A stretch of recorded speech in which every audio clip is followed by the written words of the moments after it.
You're listening to awakeradio.co.uk, awakeradio.us, and shazizradio.com. Awake Radio.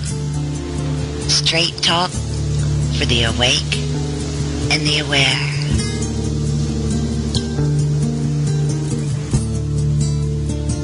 And welcome back, ladies and gentlemen, to Tribal Voices today with me and Mr. Holy Walker right here. And he was talking about Earth ships and how to be a little more self-sufficient in this country and around the world. And he's teaching a lot of people right now how to do that. And you see what sending out them negative waves did, Moriarty? But oddball, I did try and tell them, but they won't listen. I tried. Sure. But I did try. Oh, man. Don't hit me with them negative waves so early in the morning. But I can't force them to listen. I can't. Always with the negative waves, Moriarty. Always with the negative waves. Have a little faith, baby. Have a little faith. And we have a lot of internet connection problem or something going on tonight. So, but while we got Mr. Holy Walker here about the Earth ships and stuff that's going on and how to be a little more self-sufficient, we're going to give it back over to Holy Walker. And you can also hear him to Patty Walking Turtle and TCT and the round tables that he does with her. And we're going to give it right back to you. Alrighty, thank you, and we'll pray that our connection continues. Where was I? I was on aquaponics. I was talking about how you get abundant food and fish if you eat those in an aquaponic system that are clean and full of nutrition, and it's in a self-sufficient manner. And even if you don't want to use fish, you can use other things. There are people that use duck ponds. There are some people that raise freshwater prawns in the water part, the aquatic life portion of the system. There are some that have used worm castings. Some that even used herbal teas, kind of, use blends of herbs and just soak that in the water to feed their garden in this aquaponic system. It's one of the great technologies that's really, really being explored and expanded, and it's helping a lot of people to feed themselves in an efficient manner and to grow a lot of food in very small spaces. There are systems where small families have been able to feed themselves off of square foot areas, those 10 foot by 10 foot square, and a floor space, and it's just a wonderful thing. One of the wonderful technologies that we explore and that I personally have been researching and hoping to implement. As Two Dog has mentioned, I'm working with Patty Walking Turtle, and we're part of the Turtle Clan, which is in the same tribe as Mr. Two Dog here is our wonderful tribal chief, and we also explore other technologies, like I mentioned, solar with the Earth ships. I'm looking forward to when I get out to visit with Patty Walking Turtle. We're hoping I have some solar vacuum tubes that we're looking to put together and experiment with some solar heating systems. If you haven't seen those, they're basically a long glass tubes, and you have an inside tube and an outside tube, and then there's a vacuum in between those. And on the inside tube, you also have a layer that helps to absorb solar heat. And what that does is the vacuum in between the tubes acts as a super insulator while also allowing the sun to pass right through, the solar radiation to pass right through and heat the inner tube, and it allows it to heat much higher, much more quickly than previous solar heat technologies. And so you can build much smaller, much more efficient heaters to heat your space, heat water. Some systems have even been able to boil water, so you can use it to somewhat sanitize water to in case if you have a issue with having drinkable water. And then those systems can just be plugged into other systems like radiant floor heating or fan and radiator space heating systems. And these are some of the technologies, the exciting things that we're exploring and we're looking into, and we're looking to start to implement and experiment with and improve upon, and also network with others who are also doing the same, and also working with complementary technologies. And we're also hoping to be able to develop some land, obtain some land for our clans, our tribes, and also to be able to network with other people with their lands who want to do the same, and so we can all share. And ultimately our goal is for the Turtle Clan and our tribe of the indigenous nation of Greater Turtle Island as a whole is to create a culture of free people, and we welcome everyone to come together and to just experience each other and to share our backgrounds and our understandings and our knowledge, and to come back to a wholeness of one people all on earth, because we only have this.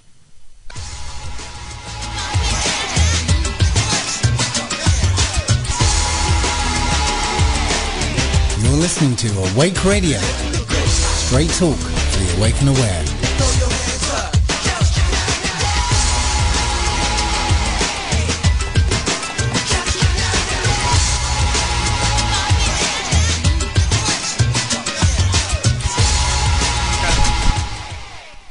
And ladies and gentlemen, forgive us for the interruption of the internet problems here, but a lot of times that's what we're trying to do, right, Holy Walker? We're trying to educate people on the betterment of how to help our Earth Mother and everything that flies, walks, and crawls on her, including ourselves, and that we're all the human being here. And there is no planet B we go to. This is our only mother. And it is time that we try to help with these things. And also, brother, if I ain't mistaken, when you do these Earthships, and I'm going to ask you, when you do these Earthships, you can use things like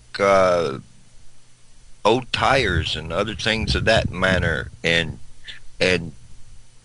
could you relate to the people what you can use, like the old tires or whatever like that, bro?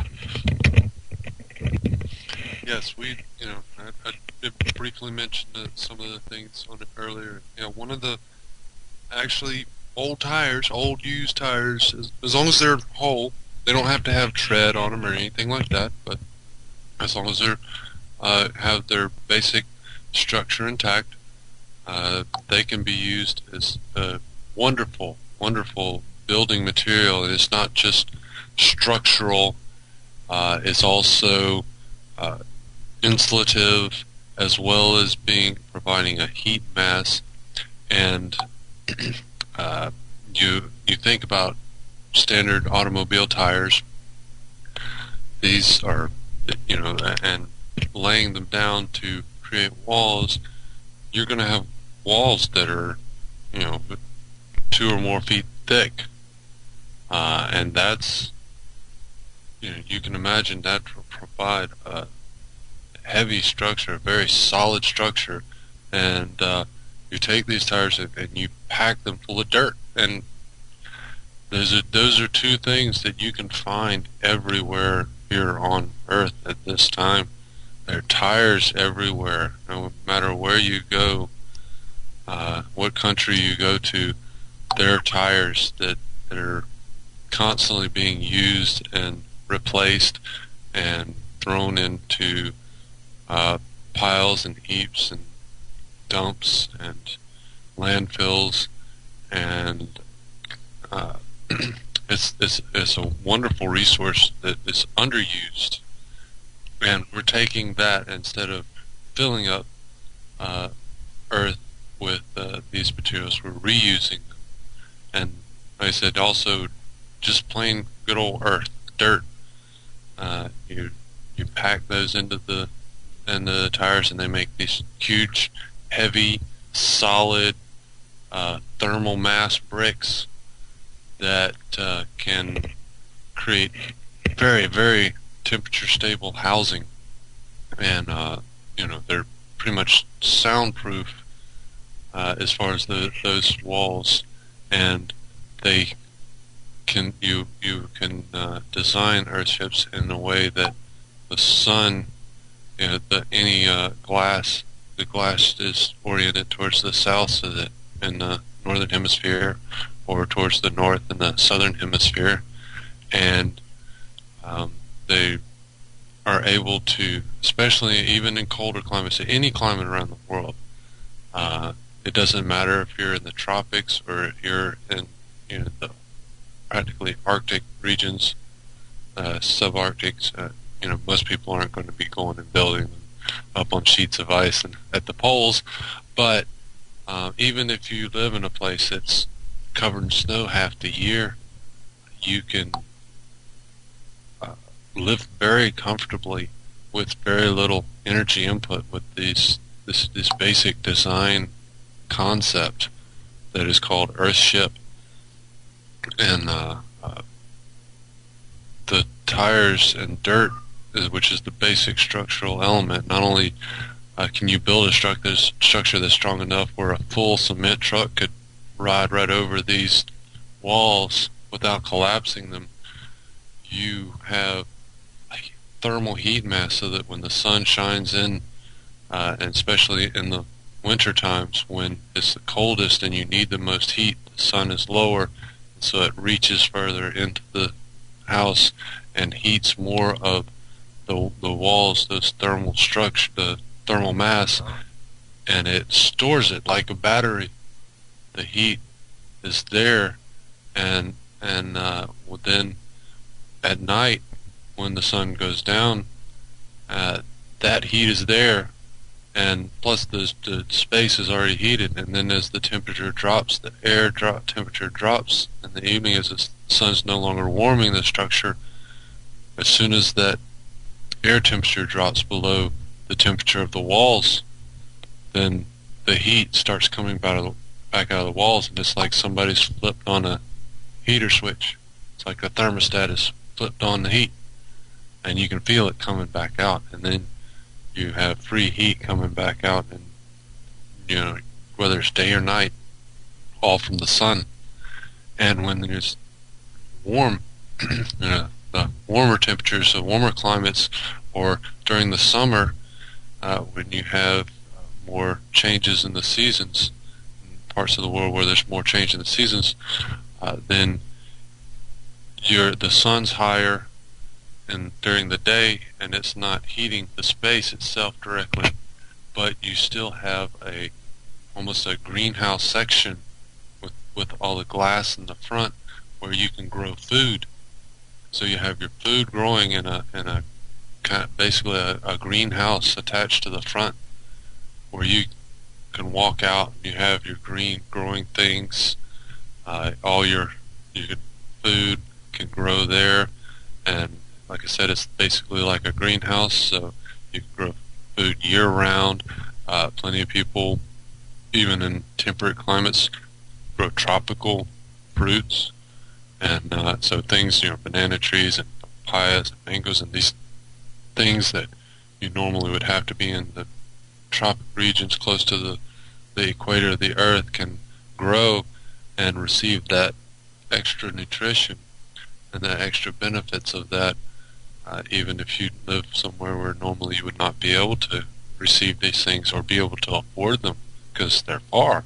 Currently, if you want these things, you have to spend a lot of petroleum to fuel vehicles, boats and big trucks to ship them halfway around the world, thousands of miles to get them to a grocery store, and then you have to pay the prices that they have to charge. And so you can have these things at practically for free, and you have the satisfaction of producing your own, and it's right there. You don't have to spend your gas, if you have a gas burning vehicle, to go to the store and get them, and they're fresher. You can pick them when they're ripe instead of them being picked a week before they're ripe because they have to ship halfway around the world and then just let them age. They call it ripening on the journey, but it's not. I say it's not really ripe. It's just it was picked a little green and then it aged on the way. So there's nutrition that is lost there as well. So then you don't have to eat as much because your food has more nutrition. Your body's saying, I'm getting what I need, and I'm not having to work as hard for it because each thing you eat you can pick at peak ripeness and it's right there, and you can have the smells. You have the joy of smelling the fully ripe fruit and the taste. You enjoy the tastes of fully ripe fruits and vegetables and herbs and all these things that we need to fully sustain our physical bodies. And the whole system works together. And then another aspect of the Earthship is it also integrates the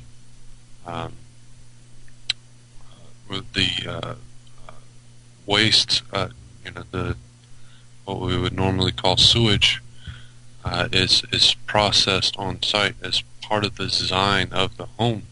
So it's not having to be flushed down a water pipe and carried away and then waste all that water to carry it far to other places and then having to pay someone taxes to filter all your crap out of the water. And then, if you know anything about water, you have the issue of, on an energetic level, there's still that information of all that waste that was in the water that water remembers, and it still affects you, even if you physically filter out all the material of that waste. So with these things that we can provide cheaply, abundant housing, abundant food, abundant energy, and we do it much more easily without having to produce things. And we have more energy in the home without having to produce it through covering an entire roof with solar panels or building a bunch of big wind farms or any of these things. You only need a small amount because you're using the solar energy much more efficiently, not only to heat but also to cool the home, because as the sun warms up the space in the front, the glass area, the greenhouse area, you have a vent that opens in the top to keep it from overheating. And as convection works, the concept of convection, hot air rises, and as the hot air rises, you have tubes in the back of the house that are buried under earth. You have earth that's buried and buries up the back walls and the side walls, so that you also have that extra temperature stability and of the earth that keeps temperatures even, that keeps them from rising and falling too much. And the cool air, as it draws through the tubes through the earth and cools it, you're bringing fresh, cool air into it without having to have fans that run on electricity, and chillers that have to have compressors and these things that run on electricity, so you're not having to waste a lot of effort producing it. And you can only, like I said before, you only have to produce a little bit. You need to keep your computer on so you can get on the internet and share with all our other relations, and to charge your cell phone so you can give somebody a call and tell them the good news. And that's, that's some of the basics. I'm not exactly the most knowledgeable expert in all things Earthship, but I do really do get excited when I do get to share what I know about these things, and give a good overview of the system's approach to providing all our needs in one place. And then you don't have to, not only is your home more self-sufficient, but then your communities can be more self-sufficient, because if you have this and then your neighbor has this, you don't have to have power poles running wires back and forth to transmit electricity. You don't have to have sewage systems moving all these things back and forth to treat your wastes. And you can compost all the plant material from your greenhouse garden in the front and build up the soils in the earth around you, so you could live out in the desert. And we could, over time, as we build these communities of these Earthships, we can turn deserts back into lush forests and jungles. And when that happens, then the water comes back as well. And it brings forth clouds that encourages clouds to move through, and stabilizes temperatures and weather patterns and all these things. So that's, I'm going to pass it back to you, Two Dog. That's what I have to say about that right now, and I'll give you a chance to speak with us. Well, ladies and gentlemen, that what we are trying to do, and I do mean all of us, are trying not to look at the government or the corporate tie down that we are all in. Just like Russell Means said, everybody's on Turtle Island now. Everybody is on the reservation. Doesn't matter if you're in Chicago or Pine Ridge. We're all on the rest. And it's time that we start not looking at color anymore, but looking at the human being here.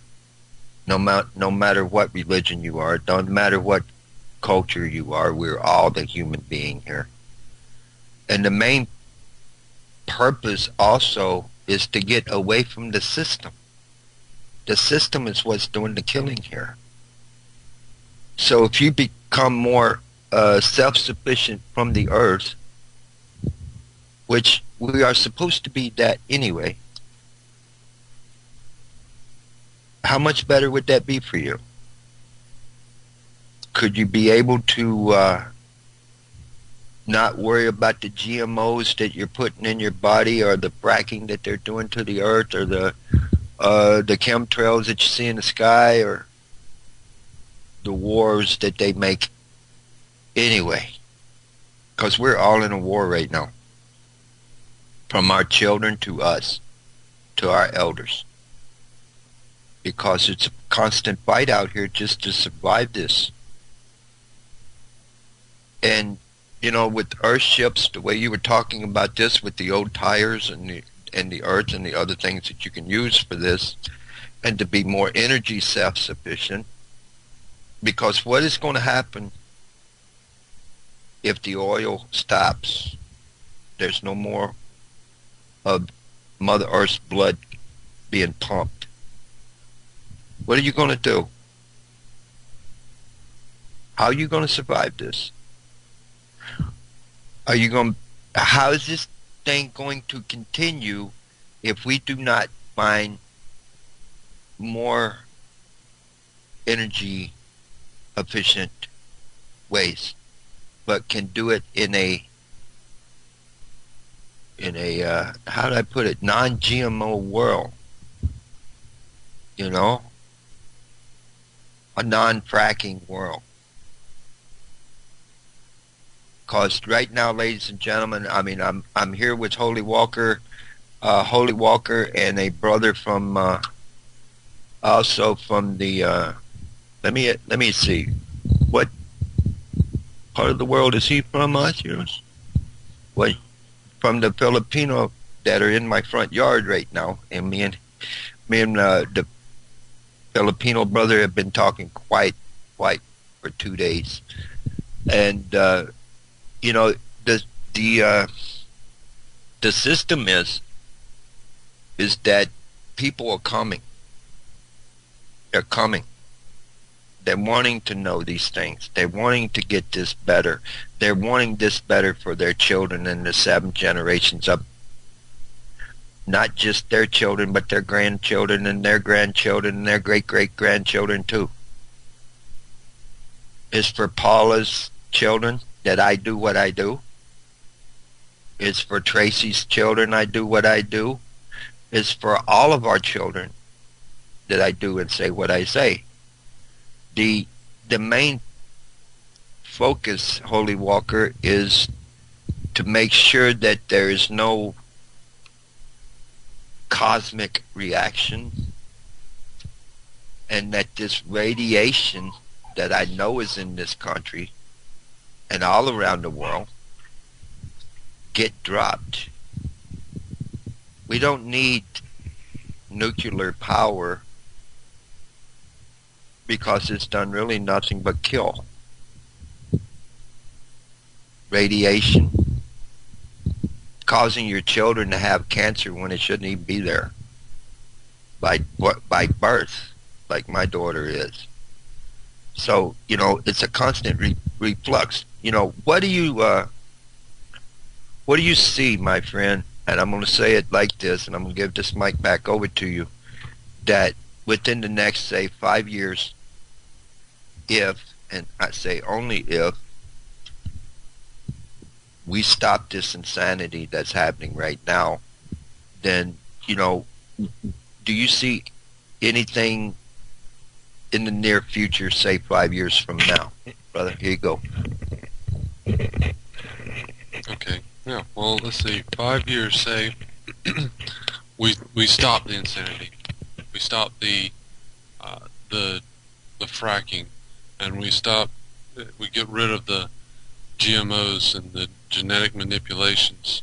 We get rid of the nuclear powers and all the synthetic chemicals that are pumped into the food stream and into our soils and killing the life in Earth and all these things, and we come back to a place of balance and abundance on Earth.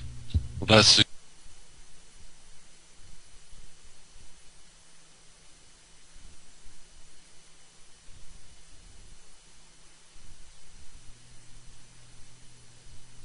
how easily we can live with one another and for one another. In 5 years, say we were able to just stop all that right now and say no more. We shut off the nuclear power plants. Well, one thing, we would find ways to convert all those things these dangerous things, to neutralize them and to reduce the harm that they potentially cause. Because it's not just one thing and the next. It's not just the fracking or just the nuclear power or just the synthetic chemical agriculture and food additives and all these things. It's all of these things together, and then when one part comes to another part, then they come together and they have untold, unexpected, unimagined consequences. They compound one another. They magnify one another. So when we get rid of these things, it will be like we have a whole new planet. Um, and I think in 5 years, if we really were able to just cut all this out, we wouldn't even recognize ourselves. We wouldn't recognize our way of life because it would change so dramatically. We wouldn't need these wars and this warmongering hate propaganda that we are always being fed with. We wouldn't buy it because we'd be clothed, we'd be fed, we'd have homes, because these things like these earth ships and aquaponics systems that are self-sufficient and self-sustaining, they require very, very little maintenance on our part. So now we're free. Instead of spending 90 to 95% of our time toiling away at something we hate doing just because we need the money to do this and that, to pay for the maintenance and these little boxes made of ticky-tacky that we're all living in. It's sticks and paper, basically, that our homes are made out of, and that require lots of energy to maintain. They're boxes. They look, they want them to look the same. They want us all to look the same, whoever they are. Whatever this force or power or energy or spirit or whatever, however you perceive that the motive force that pushes the wars and the chemicals and the nuclear powers and the fracking and all these things, the force that feeds the greed of the men that are willing to inflict these things upon mankind. It's not just the money that does it, but it's the power behind that money that are used that as a tool to get mankind to do that to himself. Those greedy war pigs, as you aptly call them, to do these things. They will even do it to their own grandmothers and their own children, because that's what they're doing. We are all here on Earth. What you do to one, you do to all. When you spray synthetic chemicals on the Earth to kill a plant or a bug, you're weakening those crops that you're intending to grow. You're killing off the microbes and the worms and the things that are living and supporting the life of the soil that is supporting those things, those crops those farmers are trying to grow and make money off of. I have a feeling that if we were able to get rid of all these things in 5 years, we couldn't even imagine needing this thing we call money. Why would we need it? We all have homes that take care of us instead of us having to take care of them. Why do we have to toil away so long to make money? There's no more mortgages because there's abundance. We're not constantly replacing all these things that are breaking down. We're not constantly pumping money into energy bills and water bills and sewage bills and all these things. We can provide the things that we need and many of the things that we just want for free, because now we are more free to express our own individuality, our own artistic nature, our own creativity, our own technical skills. People who enjoy being a librarian can just work in a library because that's what they love to do. They love information. They love helping people find information and knowledge and to grow in that way. A person who's an auto mechanic and really enjoys tinkering with mechanics and tweaking this and that and under the hood, they can do it, and they don't have to have the money, so they can just do it because they enjoy it, and because it helps themselves and their neighbors out. And the person who's an electrician, can come over and help you. If something does break down, then he can help you fix it. He can help you rewire your electric box or whatever.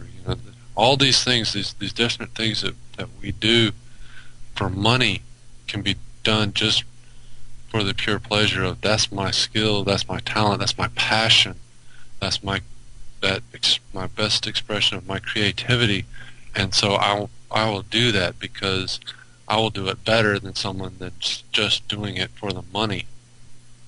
Always will be done better than that money motivation, because money is a poor motivation.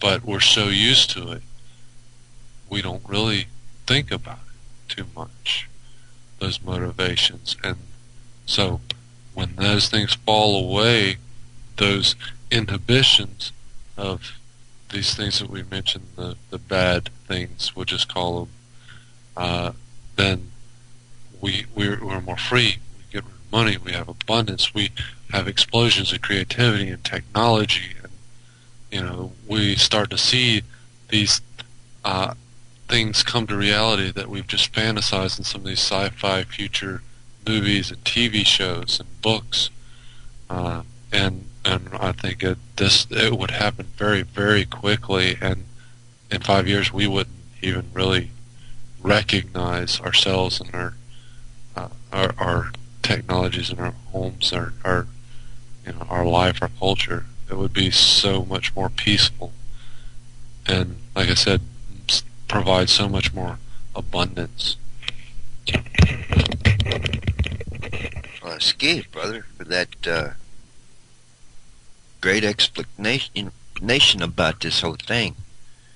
But we got a few, quite a bit of time right now. We got a while to go, and but you see this greed and what the greed has actually done in this country and around the world.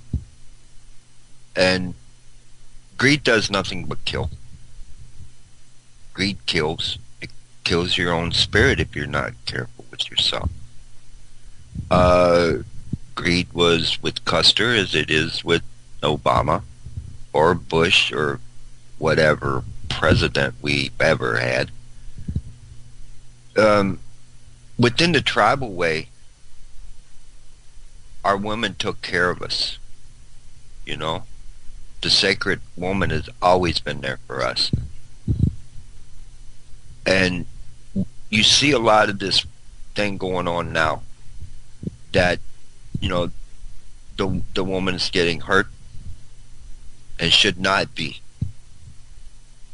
We as men should stand up beside and behind our woman. We're not warriors if we do not.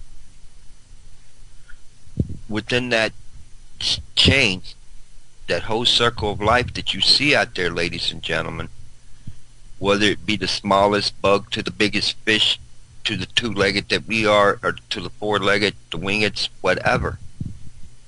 If it wasn't for the female side of this entity, or this animal, or anything else, there would be nothing upon this planet. You see where I'm going? And before this whole colonization thing happened, in the nations, our women had the power. In other words, they had the power to put leaders in office. They had the power to take them out of office. This male-dominated society is nothing but war pig type thing. Do you see what I'm going? It's not about life, It's about what I can get. You see? So, with what I said, brother, what do you have to say about that? Well, I quite agree. And as I've come to understand over my years, I've for a number of years, I have very much agreed that the true authority, the true sacred power is through the women. The woman, it's in the base of where that word comes from. The man with womb, that sacred womb energy, that creative force. And like you said, the woman is the nurturer. It's just within her nature. She cannot help to be a nurturer. It is only when she is beaten down and abused and damaged that she can lose that. And many women, even still, will not lose that nature, that nurturing, supportive essence. Because that is the earth. Those are the sisters of the earth. Just as earth supports us and nurtures us, it gives us the firm support under our feet as we walk, and it brings forth food from which we can eat, and materials from which we can clothe ourselves to protect us from the elements, and to build housing to protect ourselves from adverse situations. The woman is kind of a echo of that. As you said before, that woman is the sister of earth. She embodies that nature of creativity. She has the power to birth new life into this world and into this existence, and give vessel for spirit to manifest. And even before man comes about, even in the womb, we all start off as feminine, and then there are just certain ones that are specialized and become male. But there are even some sacred rite traditions that talk about even female can reproduce even without the male in some very sacred ways that are mostly lost to us. And the balance between male and female has been greatly lost. Like you said, with the male-dominated society, the matriarchal concepts, culture has been destroyed. And when we look back through history, and I obviously don't have to tell you this, when societies, when cultures, when tribes were matriarchal, they were led by the mothers and the grandmothers who held the power. They were peaceful cultures. They were nurturing cultures. The people were able to live and to express themselves naturally because they were at peace. And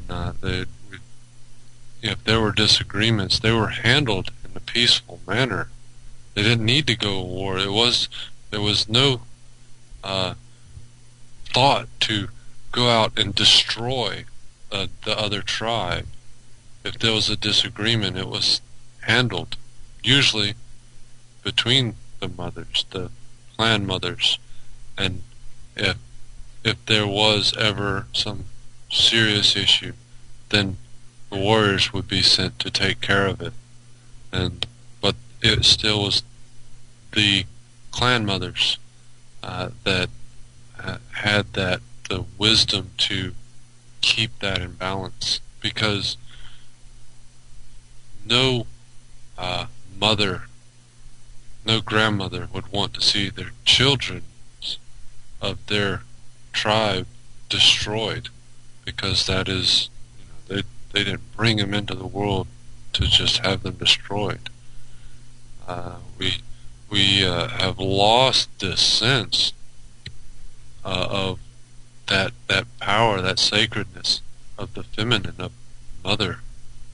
And as we've gone imbalanced into the patriarchal societies, the male-dominated societies who are dominated by competition and fighting and war, we have subjugated women and had to beat them down and break their spirits and take them out of their place, because those men who sought that power had to break down the woman and that nature and make her less than man, so that he could play his power. And I think it ultimately came from some being tempted to be lazy and not wanting to do their work that they had to do. And when we're in balance, the work is not that hard. But we all have work to do. And when we were led by our mothers and our grandmothers, they helped us keep in balance. They helped keep us from pushing ourselves too hard. They helped keep us from being lazy and just sitting on our butts and not wanting to do our share and to help each other out. And because of the way that we've lost it, it's hard for those, especially in those that have lived in society, the civilization, as we call it.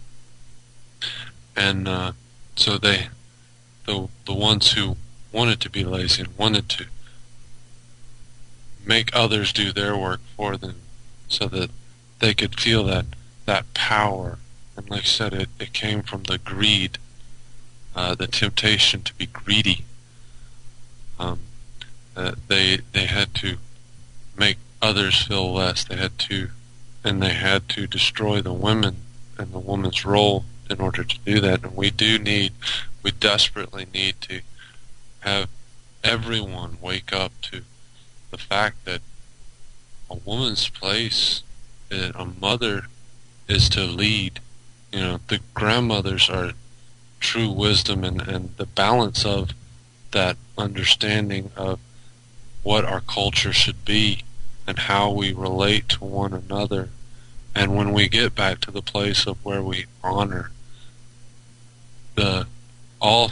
all women, it doesn't matter how old they are, whether they're old and well-aged, gray-haired, or if they're a young girl who's just getting started and just learning what it means to be in this world. We honor that, and they will take up that honor, and it's another aspect of that revival that all life here on earth needs to bring everything back in balance, so that we can truly start growing again and stop and get out of this whole fight or flight, fear state that we found ourselves in. To be honest with you, I can't have said anything any better than that in many ways. I mean, I would like to hear my grandmothers. I would like to hear the woman of all races, to start talking, speak, come to my show, speak out. What is in your heart? What do you think? The sacredness of the woman, the way Holy Walker was talking about it, is that they are much stronger than a man in many, many ways. Yeah, childbirth. Yeah, you try that. Yeah, you won't make it. Anyway, and things of this. We all, brothers and sisters, I'm not saying that a man does not work with the woman. Of course we do. But it's the sacredness of the woman, the sacredness of our Earth Mother right now is what we're looking at. I look because I want to keep my Earth Mother from being sick. Holy Walker here wishes to do the same. I'm sure other people that hear our voices want to do the same. I want this Earth Mother to be better for my daughter than I had it. I'm sure every other person out there that has a child wants the Earth Mother to be better for their child than he or she had it. There is a malfunction here, ladies and gentlemen. The system of the focus is broken. In many ways, a lot of people have forgotten that they were once tribal people. Everybody on this planet, black, white, yellow, red, was at one time anyway. We all were. We have gotten away from that situation. We've gotten away from looking at one person behind a leather, sitting in a leather chair that is getting mad at somebody else in another leather chair across the whole world. He's not fighting. His children are not fighting. But it's going to be your children that's going to die. Because somebody is greedy. Do we need that? Do we honestly need that? I have my Polynesian brother sitting on my porch right now. I hold my hand out to him. Brother to brother, man to man. That we can walk together as a human being and not have a problem. The system of the focus is broken, ladies and gentlemen. It's broken. The system of the focus is one thing, and that is to get the heart back that all people had at one time. Tribally way. That one little focus. That is all we're needing. Within this thing. Now, we have about, I'd say 4 minutes. So what I'm going to do, Holy Walker, real quick, is that I'm going to allow you to give your final word. And since we have Miss Paula here, if you would like, from what you've heard us talk about, I would like for you, Paula, if you're okay, to give your final word, and then we'll finish this thing up. But Holy Walker, here you go. Yes, well, I guess the main thing to take from this whole all this discussion, I know we've gone all around the world back, but we've covered a lot. I've really enjoyed being able to participate in this and to be able to have the honor of speaking on these things. We kind of did it backwards. We talked about the problem, the solutions, and then came back to the problem. But excuse me, it is all important, and not only that there are problems, but that there are solutions, and that if we accept our responsibility and take up whatever our role is, then we will all benefit. We will all have abundance, and we will have peace, and we will know what true love is. And it's not some mushy-gushy thing, but it's something that we all share. It's a heart condition, and we're ready, we're willing, and we're able. Paula, if you're there, if you have a final word, or we can just go since we already just have a minute to go. Either way is fine. I just want to say you guys did a wonderful show. And I'm sorry that we have been messed with in every which way we could be trying to get you guys on. But Yes. glad it worked out as well as it did. And we also have coming up the Liberty Beacon rant with Roger. Keep your fingers crossed, guys, because it's me that has to air him. So thank you so much. And next time we'll do a much better airing. We just won't have to let anyone know we're going to do it. Surprise the NSA. Oh, by the way, Ski, very much, Paula, thank you for allowing us on today. And for everybody around the world, love, honor, and respect each other. It's the only way to go.